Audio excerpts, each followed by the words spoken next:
खाली हचक देह से बिरहा नहीं हो। बिरहा कुछ तैयारी का दोनों तरफ से सुना है, कुछ दिमागी कसरत के बिरहा सुनला। अब ई बिरहा दिमागी कसरत के बाद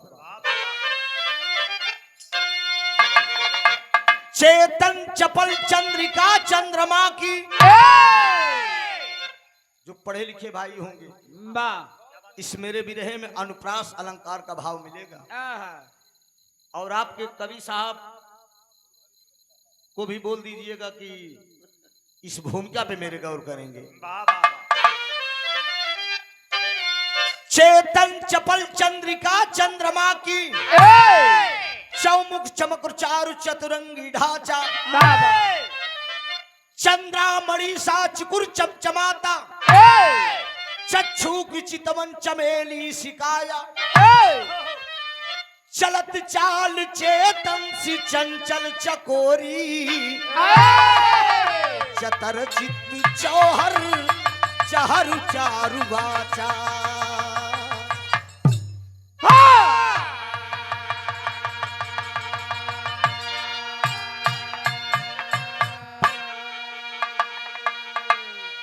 गौर करेंगे मित्रों, 20-25 मिनट का भाव है। चेतन चपल चंद्रिका चंद्रमा की, चौमुख चमक चारु चतुरंगी ढांचा, चंद्रामणि सा चिकुर चमचमाता, चक्षु की चितवन चमेली सी काया, चलत चाल चेतन सी चंचल चकोरी, चतर चित्तु चौहर चहर चारु वाचा। कैसे पढ़ो? जहां से शुरू वहीं से, जहां से बंद वहीं से शुरू। 48 चा मिला था इसमें, अनुप्रास अलंकार का भाव था। एक कव्वाली बा, अंसार भाई बड़ा स्टाइल में गाए न, मैं कोई तोड़ के बे मतलब का भौकाल है यार, फालतू ये भौकाल बनावत हा कि सोचत हा कि हमका खूब चंदौली में पसंद कइले यही इतना बा मसाला। अब एकरे बाद फिर बोला कि देख जाए इतने स्टाइल फिर हर दाई देख हम तो देख चुका है ये सब, लेकिन हमारी स्टाइल देखा।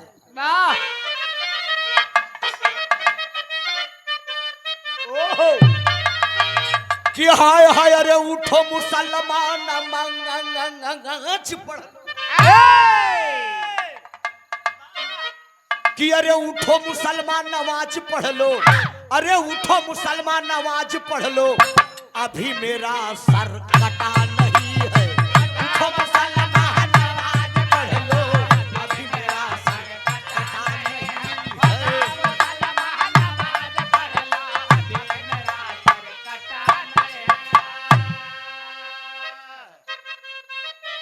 उठो मुसलमान नमाज पढ़ लो, अरे अभी मेरा सर कटा नहीं है। अरे हुसैन जैसा दिया शहादत, अरे हुसैन जैसा दिया शहादत, वैसा कोई दिया नहीं है। हुसैन जैसा दिया शहादत,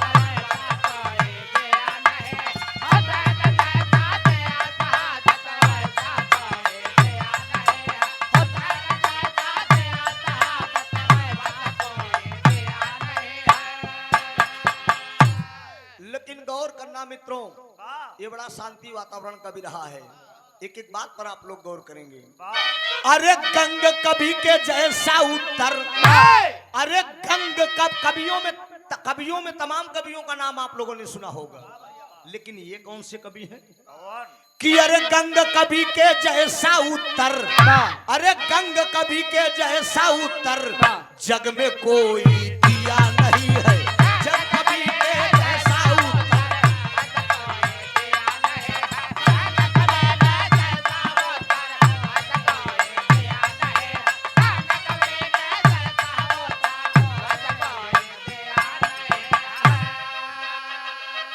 गंग कवि के जैसा उत्तर, अरे जग में कोई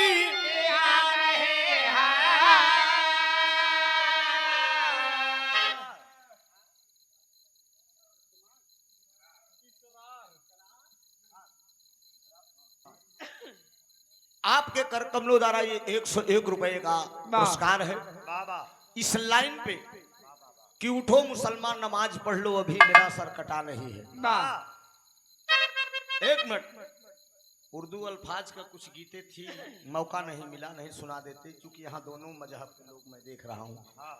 हाँ, ख्वाजा पिया अजमेर बुला लो आऊं तेरे अंगना, कहते हैं सब तुम्हें बलियों का राजा, बजता जहाँ पर नौबत बाजा, रब से कह के भीख दिला दो आऊं तेरे अंगना। हमारे उस्ताद साहब ने एक गीत ऐसी गाया है, नेट पे आप लोग सुने होंगे, पूरे उर्दू अल्फाजों में।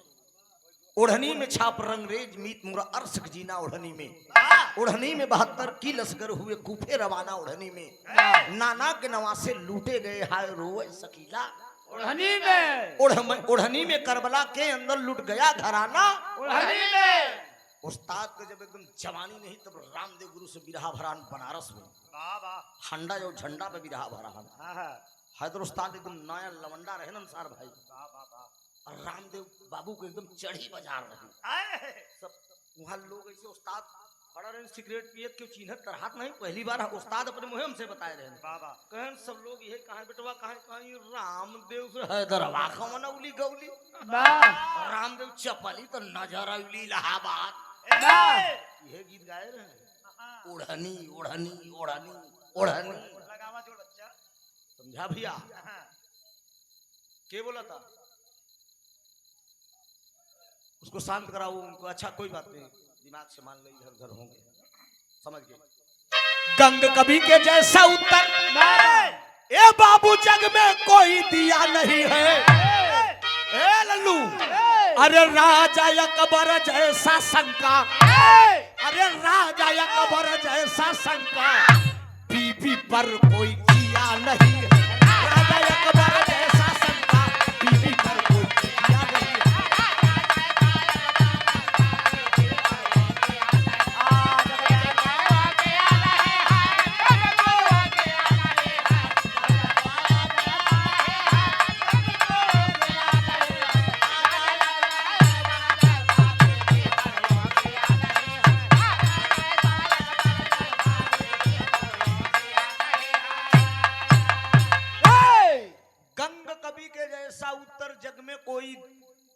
दिया नहीं है और राजा अकबर जैसा शंका बीबी पर कोई किया नहीं। रुका रहा मास्टर फरछावे देव राम तनी फरछाए के गई थी खाली यह करे में काम ना नहीं करी, फिर आके जितना समझाए देवा पब्लिक एक एक बात समझ ले।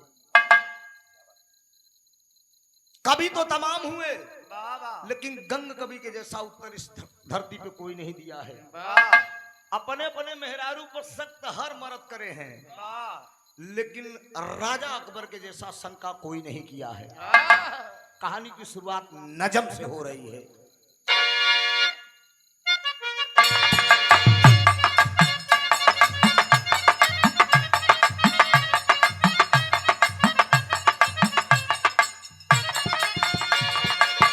गौर से सुनिए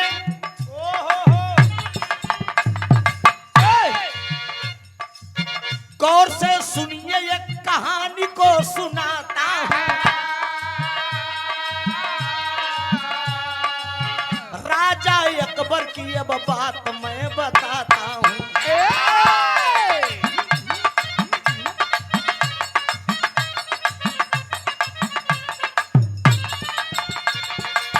राजा अकबर की बेगम जोधाबाई नाम रहा।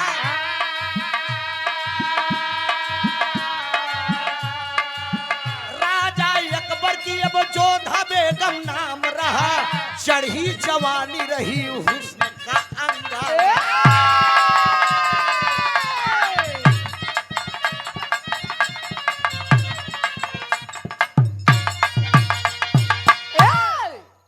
बात को समझ लो, कम समय में गावे के बना आदेश बा, इसलिए काट के गा रहा हूं।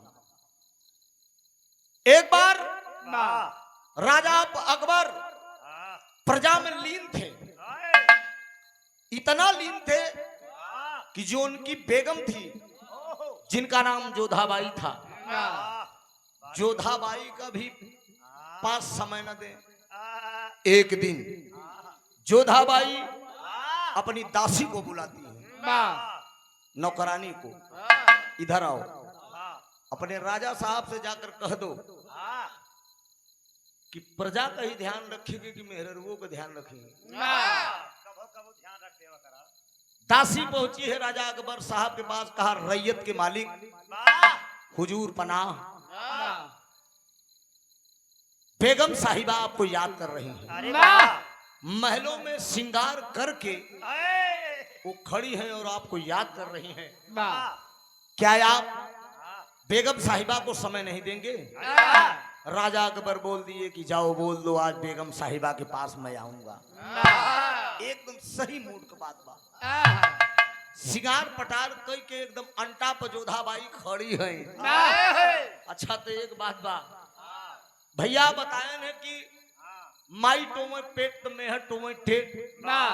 मेहरा माई जौने लड़का का मानत ही ओकरे मुड़े के बाहर नहीं झरत। भैया आवाज न हो पीछे से, कौन बोल रहे हैं भैया? डिस्टर्ब हो रहा है। जौने मरद का मेहरारू मानत थी, तेल कपड़ा बधरत ही उनकर बाहर झर जात है। ये आप तो पहली बार मैं आपसे सुना यार। इसके मतलब जने मरद का बाहर झरा होकर मेहरारू मानत थी, आज एकर न झरे होकर मेहरारू मनबे नहीं करते। अरे वाह क्या बात है। चला कम से कम भौजी मानत ही तो। अभी कैसे मानत है? भगवान लगा तो कूच कूच के तरह ही झाड़ दी। तुहरो मलकिन मानत ही काल लू तुहरो झरिए बा। दोनों मानत। हाँ तो खैर तू तो दूठी रखे नहीं यार। एक थी और रखला राजा दशरथ के बराबर हो जा। हम लोग एक ठीनी परेशान है, का करी भाई। ए बाबूजी, राजा अकबर बोल दिए दासी से कि बोलो जाओ मैं आ जाऊंगा। बेगम साहिबा जोधा बेगम साहिबा खड़ी है अंटे पे, जोधाबाई। राजा अकबर अंटे पे चढ़े जा रहे हैं, अब बेगम साहिबा का कलाई पकड़ लिए। बेगम साहिबा एक कंगन पहनी थी, राजा अकबर से झटक के जब जा रही थी, राजा अकबर तनी तगड़े से पकड़ ले हैं। अब पकड़ के तनी के प्यार करत है, देखी तरच के लाइन बा।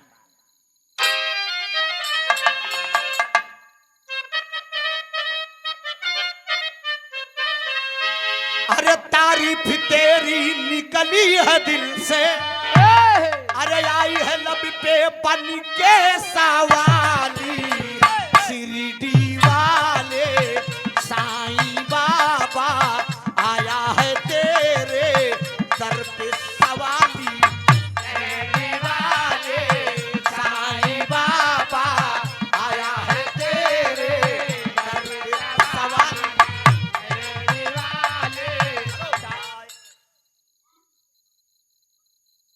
मैं क्वालिटी का हम आराम से रोको तो यो घच से रोको थी। हाँ उनकर क्वालिटी बहुत अच्छी बा। मारा तो बेचारा भाग कसे एकदम बिरहा को ऐसी के तैसी कह दिए थे। एकदम ये मतलब बकचोदाई वाला काम। ये ध्यान दे आप सब भैया बहन कितर जगारन का इलाहाबादी लहावत है, जवन गाया है ओके हम प्रसिद्ध करे है। कवन जानते? अरे टंगी है मैं टंगिया सटवाली लगाओ यार।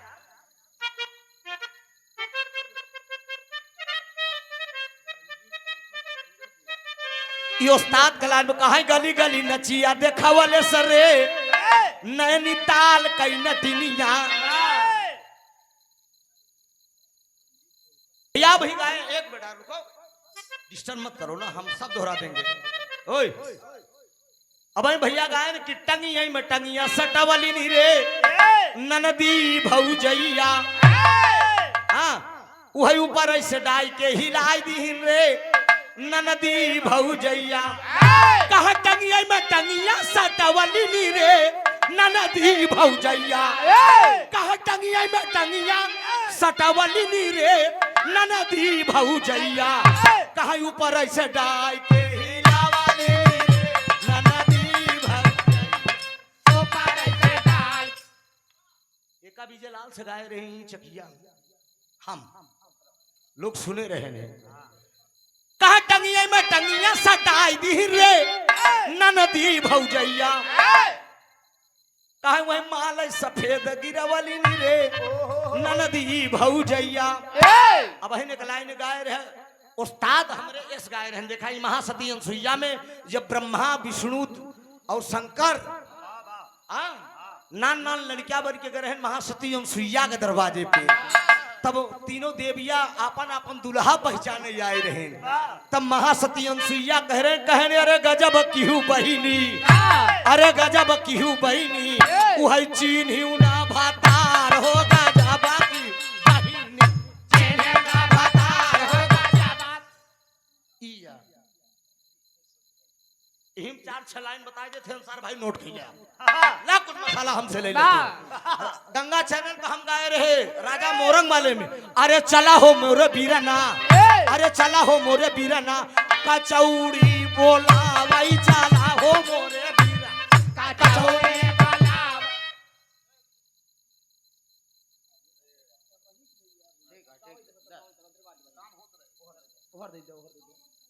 चला हो मोरे बीराना कचौड़ी बोलावे। हाँ एक लाइन हो गया। और एक लाइन का बात है, कहा दुबारा आई गयू काहे बदे, कहा दुबारा आई गयू काहे बदे, कहा दुबारा आई गयू काहे बदे, वही बेटा वाले बेटा दुबारा काहे।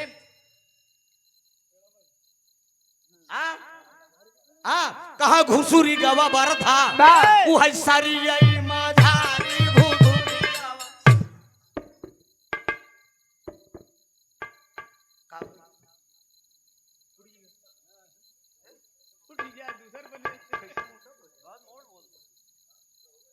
भैया कहाँ गए?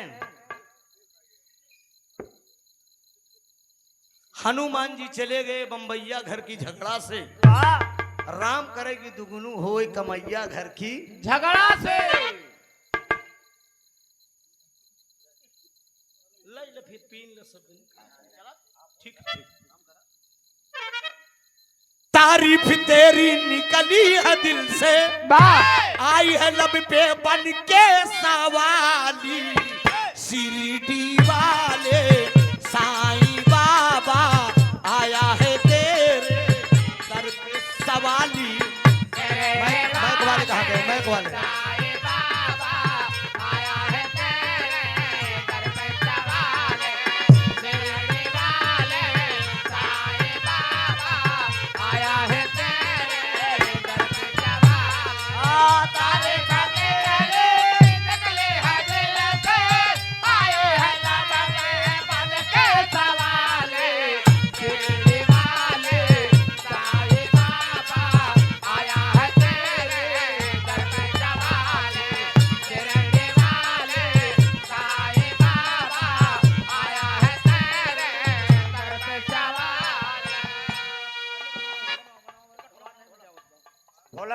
हेलो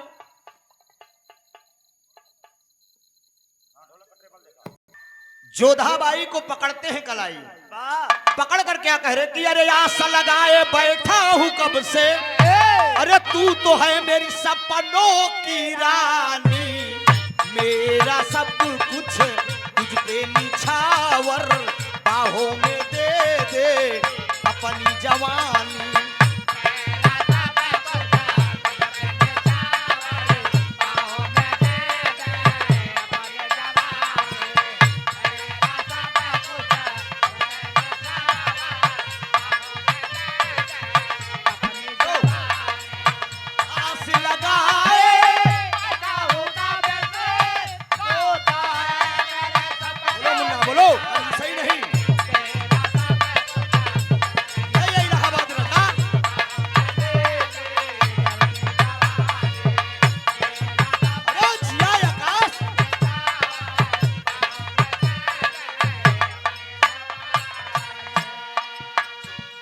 चाल हम सनीसी और बोल में पिग बैनी,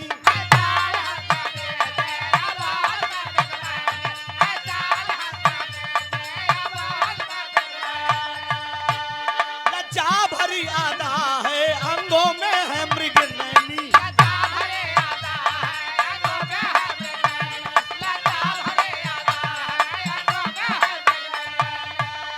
बिन बाह में झुलाए दिल को नहीं चैन, काले घुंघराले बाल जैसे दिन में हुई रैन है, अरे प्यार से अपनी तू पाए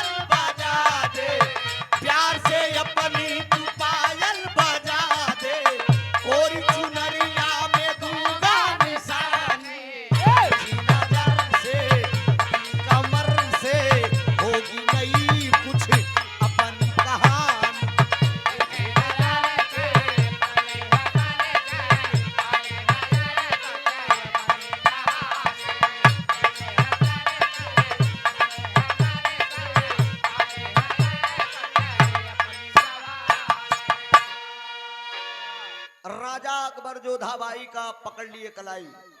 और जब जोधाबाई की कलाई पकड़े बाबूजी, जोधाबाई एक कंगन पहनी थी और वो कंगन टूट गया।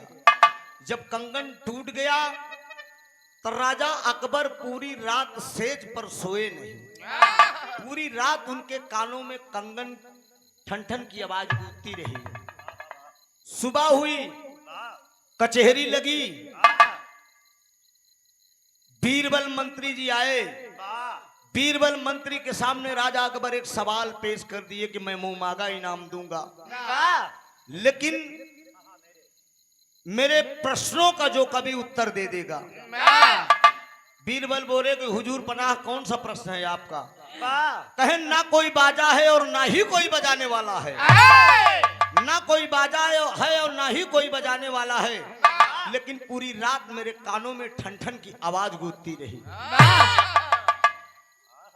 बीरबल कहन हुजूर पनाह करे बदे हमें समय दे दया, कुछ माल पानी दे दा। हमारा एक मित्र है जिसका नाम है गंग कवि, मैं उसको लिवा के आऊंगा, वही आपके प्रश्नों का उत्तर दे सकता है। बाबूजी गंग कवि को लिवा के आए, दरबार लगी। दरबार के अंदर राजा अकबर सवाल पेश कर दिए कि ना कोई बाजा है ना ही कोई बजाने वाला है, लेकिन पूरी रात मेरे कानों में ठन ठन की आवाज गूंजती रही। गंग कवि भरे दरबार के अंदर बाबूजी राजा अकबर के प्रश्नों का उत्तर दे रहा है। तो एक लाइन तर्ज है मास्टर,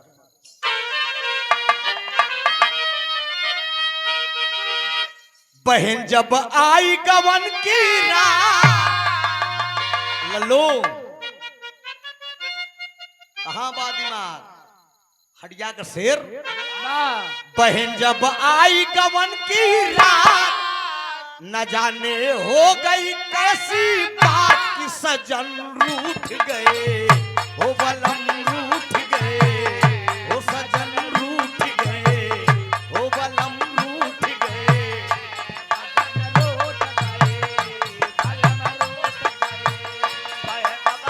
गवन की कलूटी हमरे पीछे पड़े, उस्ताद गाया है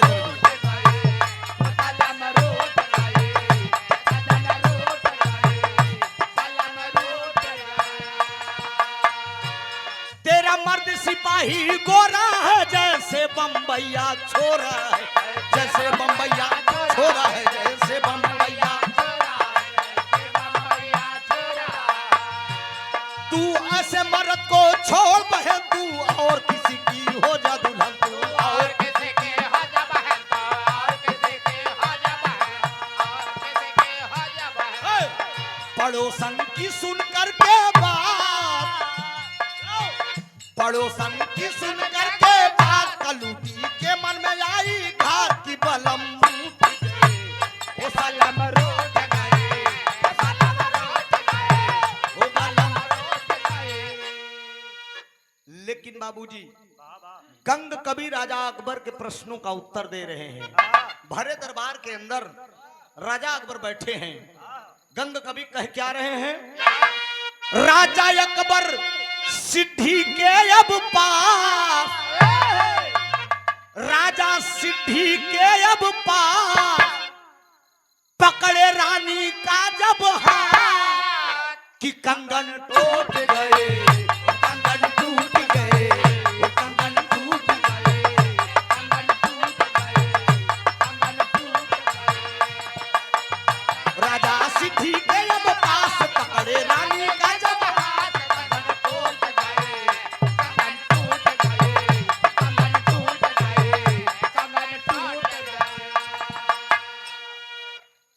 बात कहने लगे।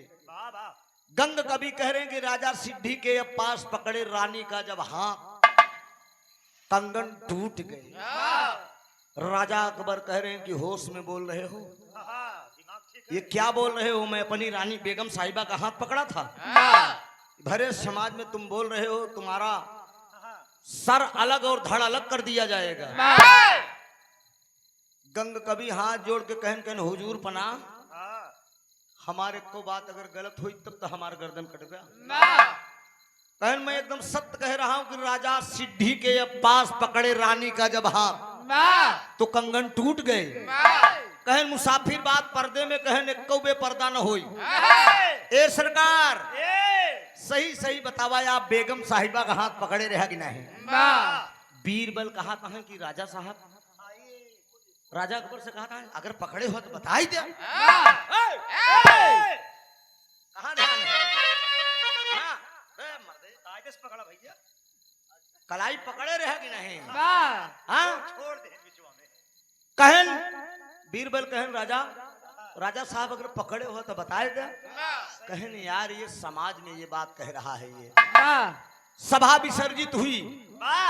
राजा अकबर जोधाबाई के पास आए। जब जोधाबाई के पास आए तो एक मर्द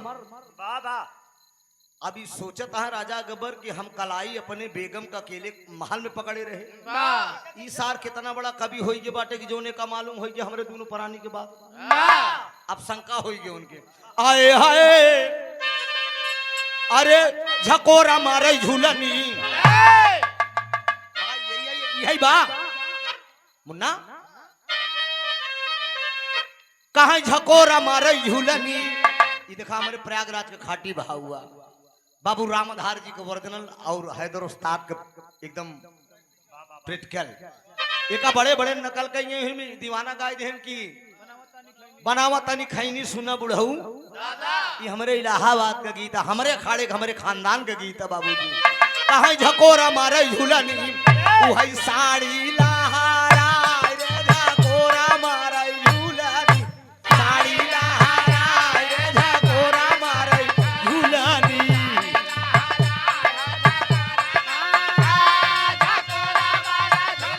एक मिनट मुन्ना, कहा लिखल गोरी पतिया, कहा लिखल गोरी पतिया वही दुल्हा पारा देश होली खाला गोरी पतिया।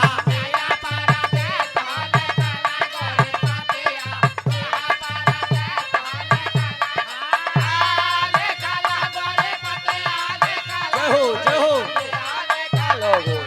अरे बारे प्रयागराज सही हो।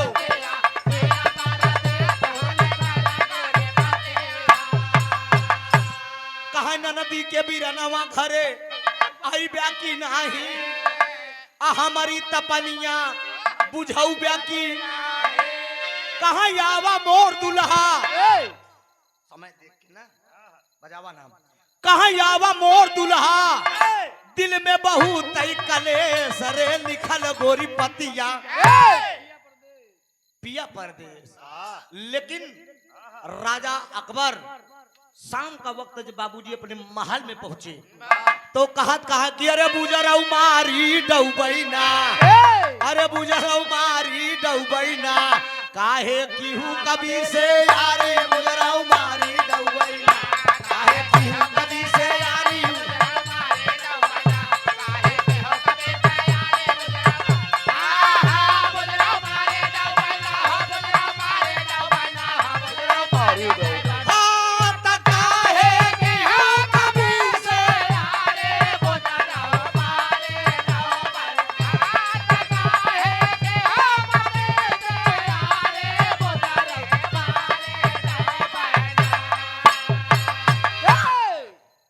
बेगम साहिबा को पर राजा अकबर बिगड़ गए। कहन बताओ दुई प्राणी के बाद तू गंगा कबीबा कैसे जान गया? भरे समाज में कहा बाटे कि राजा सिद्धि के पास पकड़े बेगम का जब हाथ कंगन टूट गए। कहन हुजूर पना हम घरे से बहरे नहीं करबई नहीं करी। इतना बड़ा इल्जाम हमका जिले कहा ना तो हमका लगा नैहरन से 3-5 रहे पहले से नैहरन से। अच्छी बात ये लगी कि धोती कुर्ता पहने रहे अपने आजमगढ़ में। एक ठाकुर साहेब मिले, एक पंडित जी मिले, एक यादव जी मिले और तो सब कायदे से बोले अहिर जोर का डाटा ही लाग इपा बुरा ना माना करा है डाटा थी है समझा। कुछ अहिरा ही आइन जात है उनके अंदर तनी तुनी हमहू डांट दे तब जिन बुरा माने समझा। कहे सही रही तो कुछ तो हाँ डांट दे तो एक जान ला बुरा बुरा जिन माने समझा। और बाकी कहे ना खोल के दिखाई का नहीं ऐसा काम ना करा कर सब कर दिखाओ खाओ करा करा। ये तो मेरे दोस्त ये हंसी मजाक का बात रही। थोड़ा चुटकुल्ला भी अपने लहजे में भाई लहाए देन है वाह कि लोग आनंद भी ले ले। बड़े अच्छे कलाकार हैं अंसार भाई, भाई हमें बहुत मानते हैं और सम्मान भी है। अभी यह माने कितना मानत की बिलारे मुंह से की नहीं मानत है।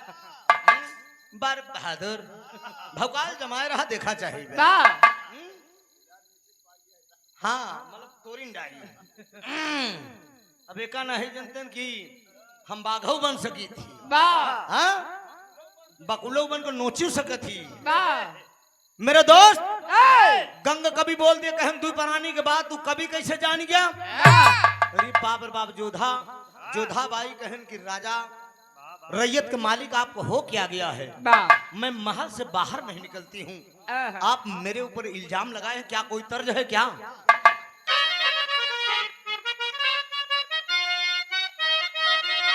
यह तरज के लाइन बा कि गेहुआ के बाल लई गे सुगना, अरे गेहुआ का बाल लई गे सुगना बाला माँ बिना पूरी के तरह से गेहुआ के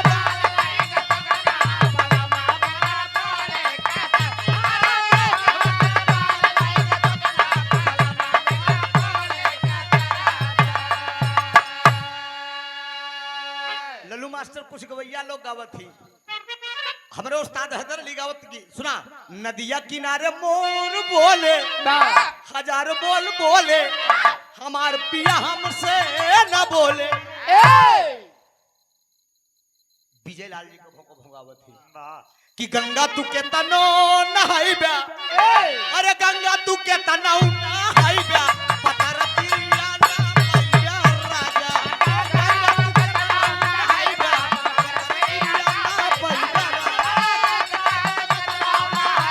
पतर तिरिया ना पैया। पत्थर खोजे है कि मोट खोजे है, एक दर्जन तो खोज रहा है और खोजबे का बहादुर। हाँ कुंडा प्रतापगढ़ का मेहररुमन गावत थी कि दुल्हा मोरे सैया का जबे पढ़ाई, अरे मोरे राजा का जबे पढ़ाई हमार कान पासा बिकाई गया।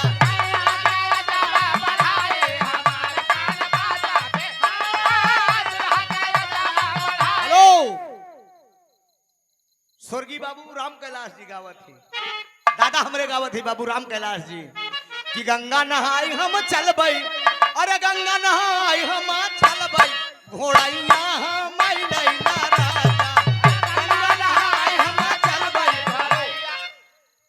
लेकिन राजा अकबर से जोधा बेगम कह रही हैं सैया तो है कितना बताई, अरे दुल्हा तो है कितना बताई अब शंका तो हो रे हो गईली जाई।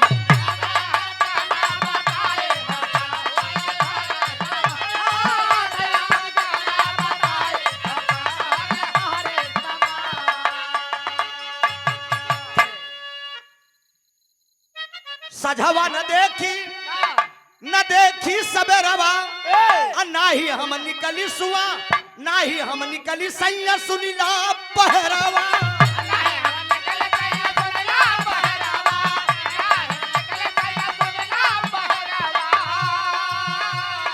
कितना हम तो के बताई, अरे कितना हम तो के बताई अब शंका तोहरे हो गई जाई।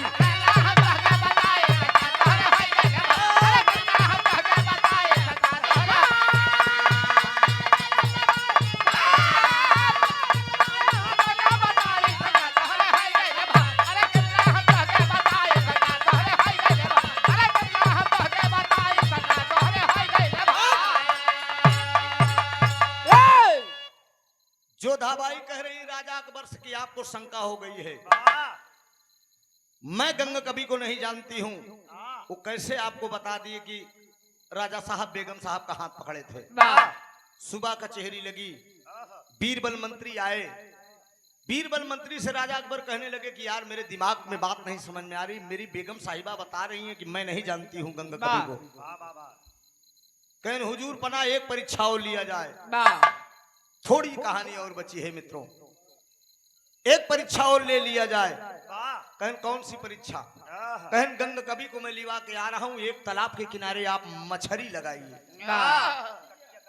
कटिया लगा के आप बैठ जाइए, मछरी मारे बदे। कहने यार मैं राजा हो कर अब मछरी मारी, कहन हुजूर पना बस कटिया लगाए को तू बैठा रहा, गंग कवि को मैं लिवा के आऊंगा, आप सवाल कर देना। बीरबल मंत्री गंग कवि को लिवा के आए, रैयत के मालिक राजा अकबर कटिया लगा के बैठा है तालाब के किनारे, एकदम बैठे हुए हैं। इतने में गंग कवि जी टहलत टहलत आए, राजा अकबर ने सवाल कर दिया। राजा अकबर सवाल किए कि गंग क्या तुम बता सकते हो? दूसरा प्रश्न, कहन हुजूर बना पूछिए। बस यही बता दो कि हमारे कटिया में, ये जो कटिया लगा के मैं तालाब में फंसाया हूं, डुबोया हूं, हमारे कटिया में कौन सा जानवर फंसा हुआ है? कहन एक ने बताई कि दोनों में बताई? कहने दोनों में बतावा। याद रख लेना बात सत्य नहीं उतरेगी तो मारूंगा गर्दना सफा हो जाएगा। गंगा कभी सोचे लगन कि मामला तो बड़ा सरवा गड़बड़,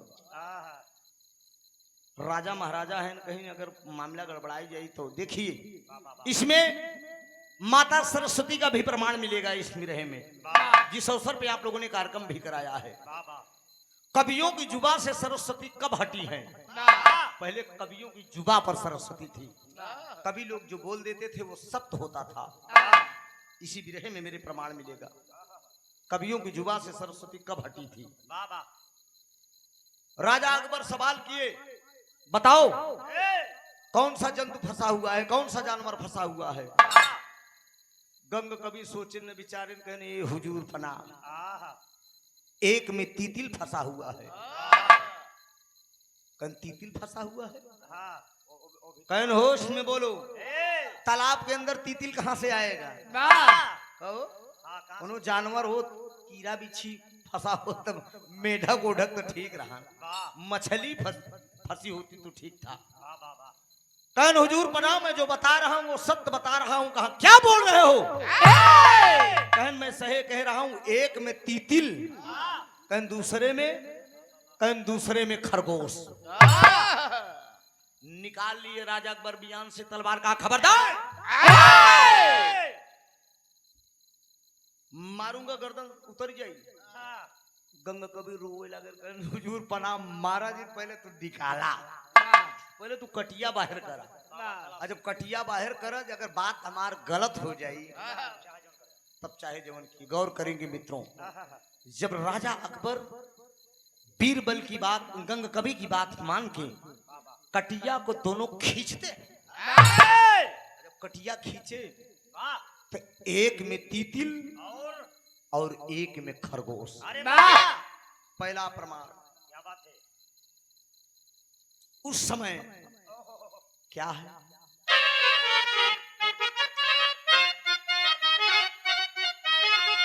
अरे मोरे राम जुबा से बीड़ा वाली हट गई, अरे जुबा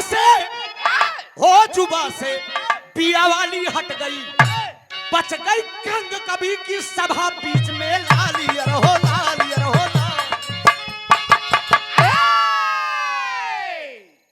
बच गई गंग कवि की सभा बीच में लाली, जुबा से बीड़ा वाली हट गई। गंग कवि ने कहा एक में तीतिल और एक में खरगोश। माता सरस्वती सोच रही कि भक्त तो मेरा मुझे फंसा तो दिया, फंसी थी मछली, लेकिन गौर करेंगे बाबूजी, माता भाई आवाज नहीं, ये पॉइंट बड़ा मार्मिक भी रहा है। शांति का सहयोग दे, एक एक बात समझे। फंसी थी मछली, लेकिन जब गंग कवि ने आवाज दिया कि एक में तीतिल और एक में खरगोश, बारी बीड़ा वाली मां सरस्वती, उस समय कवियों की जुबान पर सरस्वती का वास होता था, कवि लोग जो कह देते थे वो सत्य होता था। माता सरस्वती सोचने लगी कि भक्त तो मेरा मुझे अधजल में फंसा दिया, धर्म संकट में मैं पड़ गई। माता सरस्वती स्वयं तीतिल और खरगोश बन की कटिया में फंस गई। और जब राजा गबर खींचते हैं कटिया, बाबा पहला प्रमाण मिलता है मित्रों, कटिया के खींचे में दोनों जानवर का नाक छिन गया। तीतिल को भी पकड़ के आप लोग देख लीजिएगा, खरगोश को भी आप लोग पकड़ के देख लीजिएगा, नकिया दोनों को ऐसे छटी रहा। ये राजा अकबर जो कटिया फंसा कर खींचे थे,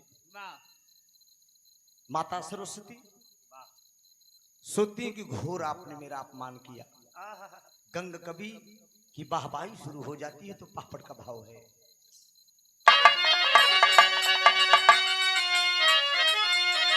अरे गंग कवि के बाजे विजय का डंका शंका भागल बा। अरे गंग कवि के बाजे विजय का डंका शंका भागल बा।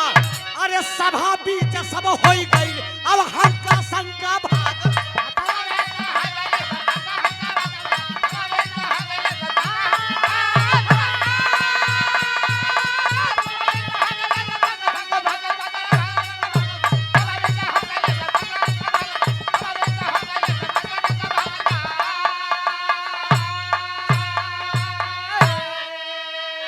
तीतिली और खरगोश अब बन के कटिया में फंस जाई हो। देखे सभा के अंदर सब देख रहे चक, सोच रहे हैं मन में सबई हंका शंका भागल बा। और सभा बीच में होई गई सब टंका शंका भागल बा।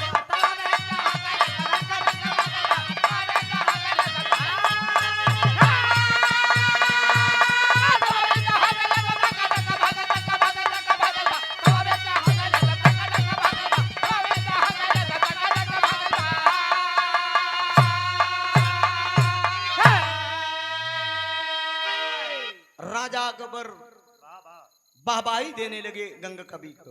अरे बारे गंग कवि, तूने जो कहा वो सत्य है, मैं मानता हूं, तुम बहुत बड़े ज्ञानी हो। माता सरस्वती प्रकट होती है, प्रकट होती है उसी वक्त गंग कवि से सवाल कर रही है। माँ सरस्वती सवाल क्या कर रही है, आल्हा का भाव दिया गया है।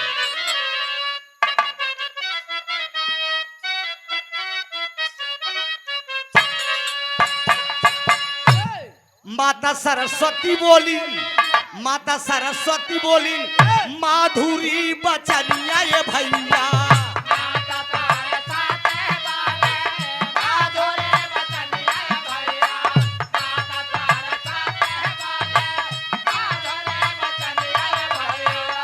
भारी मोर कैला जा सुनया पमान।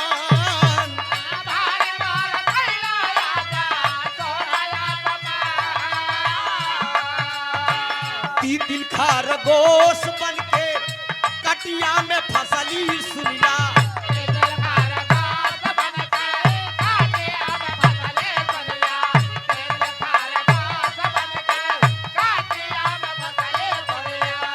अरे जनवरिया हमारी कैला तू ही जा।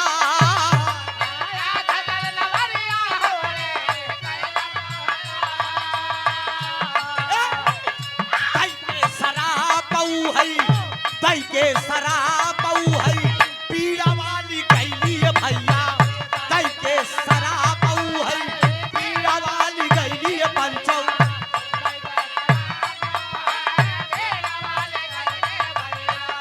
तोरे जुबा से हटत बाटी सुन लया।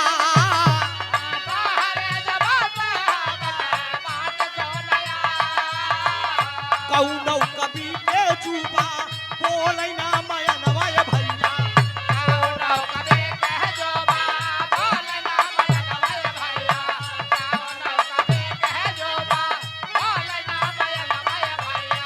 लेखनी में अइली मैया सुनला श्रीमान। लेखनी में अइली मैया सुनला श्रीमान। गौर करना मित्रों, एक छोटा सा प्रसंग आप लोगों के बीच में था। कमेटी के भाइयों की मांग पे माता सरस्वती प्रकट होती हैं, गंग कवि से सवाल करती कि गंग तूने ऐसा धर्म संकट में मुझे डाल दिया, तीतिल खरगोश राजा अकबर को तूने बताया, अगर मैं तीतिल खरगोश बन के राजा अकबर के कटिया में ना फंसी होती तो रैयत के माली राजा अकबर तुझे जिंदा छोड़ते, मार डालते। जाओ, आज से मैं तुझे छोड़कर जा रही हूँ, तेरे जुआ से हट रही हूँ। गौर करे बाबूजी, गंग कभी पैर पे गिर गए, बीरबल पैर पे गिर गए। कहा माँ ऐसा मत करो माँ, दुनिया में कवियों का कोई सम्मान नहीं करेगा, कवियों की कीमत नहीं होगी माँ, घोर अपमान हो जाएगा। माता सरस्वती जाते जाते क्षमा करते हैं बाबूजी, और एक बात कहती हैं कि सुनो, जुबान से तो हट रही हूं, लेकिन मस्तिष्क पे विराजमान होंगी, कब तुम जो लिखोगे तेरी लेखनी में विराजमान हो जाऊंगी। तेरी लिखी हुई कविता सत्य होगी, लेकिन बोली हुई बात सत्य नहीं होगी। ये माता सरस्वती ने गंग कवि से वचन दिया। जुबा से हटकर कलम में विराजमान हो रही हूं। तो गाने का हमारे शीर्षक था तीतिल खरगोश की नाक कब कटी। आखिरी प्रमाण दिया गया है। दादा पंधारी का लाइन बा, कहा यह बना मिली, ये भैया यह बना मिली, ये बाबू अब बना मिली, कहा न मिली, कहा नेलुआई का तारा कारिया बना मिली,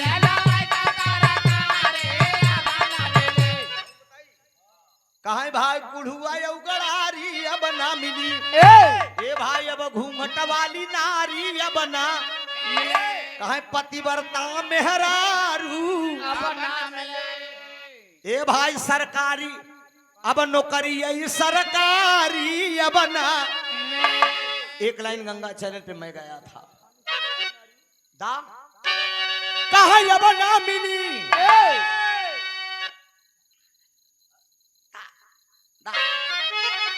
कहा अब ना मिली, ए भैया अब ना मिली, ए बाबू अब ना मिली, जे कर मर गई महातारी अब ना मिली।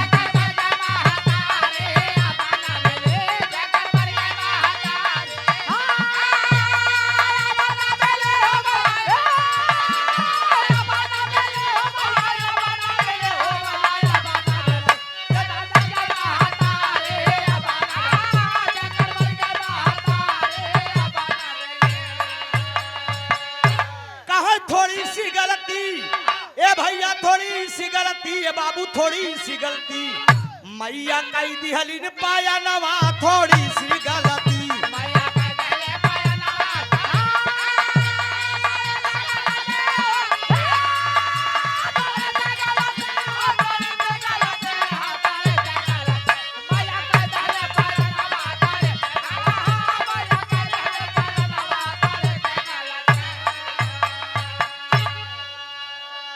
जुबा से हटके मस्तिष्क लेखनी पर विराजमान हो जाए।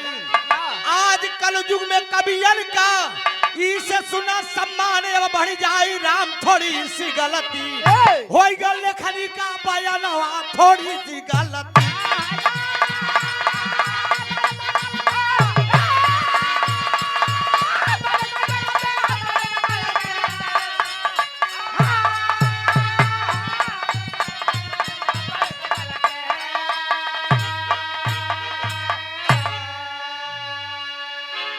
गाने का शीर्षक बना तीतिल खरगोश की नाक कब कटी और कवियों के जुबा से सरस्वती कब हटी। ये मेरे गाने का प्रमाण था। यहीं से विराम मेरा खत्म हो रहा है। गंग कवि की देन है, कवियों के जुबा से सरस्वती हट गई और मस्तिष्क में लेखनी में विराजमान हो गई। और रुका मर्दे, तीतिल खरगोश की नाक और कान आज भी हल्का से छटी हुई है।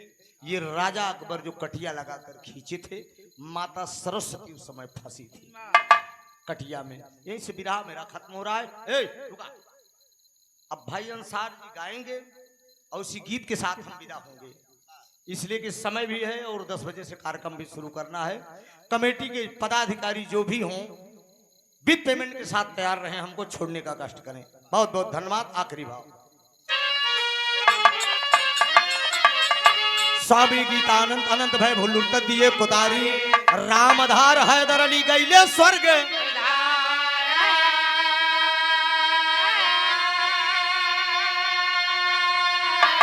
अरे जुबा से पीड़ा वाली हट गई, त्रिभुवन नाम कर रक्षक बाटे मई हर वाली। जुबा से पीड़ा वाली हट गई।